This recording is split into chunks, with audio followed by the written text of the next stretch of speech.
دشمن میں ہم نے تو ممتاز پایا ہے۔ ہندوستان میں اسلام کی آمد کب ہوئی؟ کس صدی میں اسلام ہندوستان آیا؟ تو اس میں جو روایات ملتی ہے اور جو تاریخی واقعات ملتے ہیں اس سے یہ بات ثابت ہوتی ہے کہ اسلام صحابہ کے عہد میں یا اللہ کے نبی صلی اللہ علیہ وسلم کے عہد میں اسلام ہندوستان میں داخل ہو چکا تھا، چونکہ ہندوستان اور عرب کے تجارتی تعلقات تھے، تو اس تجارتی تعلقات کی بنا پر اسلام عرب سے ہندوستان منتقل ہوا۔ تو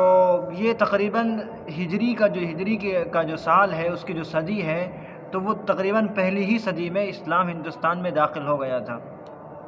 لیکن جہاں تک تعلق ہے اس بات کا کہ اسلام کے ہندوستان آنے کی ضرورت کیا تھی، تو اس سلسلے میں پہلے میں بتانا چاہوں گا کہ ہندوستان کے حالات کیا تھے اس وقت، جس وقت اسلام کی بعثت ہوئی یا اللہ کے نبی صلی اللہ علیہ وسلم اس دنیا میں مبعوث ہوئے، تو اس وقت ہندوستان کی حالت کیا تھی۔ اس وقت ہندوستان کے اندر جو نظام نافذ تھا وہ اسے ورن آشرم کہا جاتا تھا، یعنی ایک ایسا طبقاتی نظام تھا جو نہایت ہی ظالمانہ اور وحشیانہ نظام تھا۔ اس نظام نے لوگوں کو 4 حصوں میں تقسیم کر کے رکھ دیا تھا۔ ایک طبقہ وہ تھا جسے برہمن کہا جاتا تھا،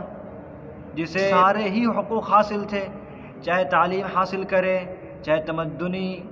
چیزوں میں، اقتصادی چیزوں میں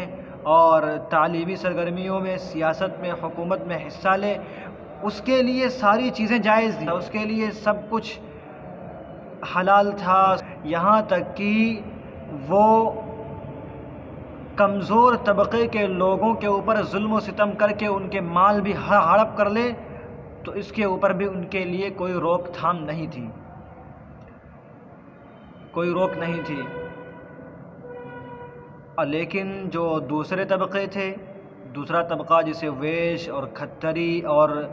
شودر کہا جاتا ہے، سب سے پسماندہ اور پستی میں وہ طبقہ تھا جسے شودر کہا جاتا تھا۔ تو شودر یا اچھوت یہ وہ لوگ تھے جو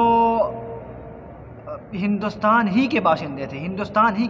تھے، لیکن اس نظام نے انہیں اتنا پست بنا دیا تھا، اتنی ذلت انہیں دی تھی کہ ان کا شہر میں رہنا دوبھر ہو گیا تھا،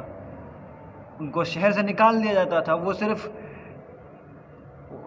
سرداروں کی خدمت کے لیے، برہمنوں کی خدمت کے لیے اور اسی طرح اونچے طبقے کے لوگوں کی خدمت کے لیے شہر میں داخل ہوتے تھے، اور شام ہوتے ہی سورج ڈھلتے ہی انہیں شہر سے باہر نکال دیا جاتا تھا، اور وہ پہاڑوں کے سائے میں یا جو ہے غاروں میں یا درختوں کے سائے میں اپنی زندگی گزارتے تھے، ان کو شہریت حاصل نہیں تھی۔ تو اس نظام نے انسانوں کے اندر عجیب کوہرام برپا کر دیا تھا، اور انسانیت سسک رہی تھی، بلک رہی تھی، اور اس چیز کی ہندوستان کے اندر ضرورت تھی کہ کوئی ایسا نظام جو انصاف پر مبنی ہو، کوئی ایسا نظام جو عدل اور مساوات پر قائم ہو، اس نظام کو ہندوستان میں نافذ کیا جائے۔ لہٰذا جس اللہ تبارک و تعالیٰ نے اس ہندوستان کو بنایا، وہ یوں تو پوری دنیا کو بنایا، وہ جانتا تھا کہ کہاں پر کس چیز کی ضرورت ہے، تو اس صدی میں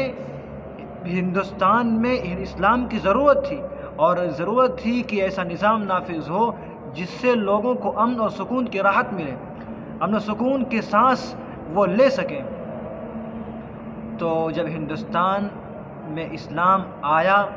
وہ محلب بن صفرہ کے ذریعے یا محمد بن قاسم کے ذریعے یا تجارتی قافلوں کے ذریعے، تو اس اسلام نے ایسے زبردست نقوش چھوڑے اور ایسا مساوات اور ایسی ہمدردی لوگوں کے ساتھ کی، اسلام کے ماننے والوں نے، اسلامی حکمرانوں نے، کہ یہاں کے لوگ اس کے عاشق ہو گئے، اس کے دل دادہ ہو گئے اسلام کے، اور انہوں نے دل سے قبول کیا اسلام کو، اور اسلام میں بہت تیزی کے ساتھ داخل ہونے لگے۔ اور خاص طور پر جو پسماندہ طبقہ تھا، اس نے تو دل کی گہرائیوں سے اسلام کو قبول کیا، کیونکہ وہ ظلم سہ رہا تھا، اسے انصاف کی ضرورت تھی، اسے جسٹس کی ضرورت تھی۔ اس لیے اس نے سب سے آگے بڑھ کر اسلام کے پیغام کو قبول کیا، اور اسلام کے اسی انصاف کو اور عدل کو دیکھ کر یہاں کے لوگ مسلمان ہوتے گئے، اور اس طرح اسلام ہندوستان میں پھیلا۔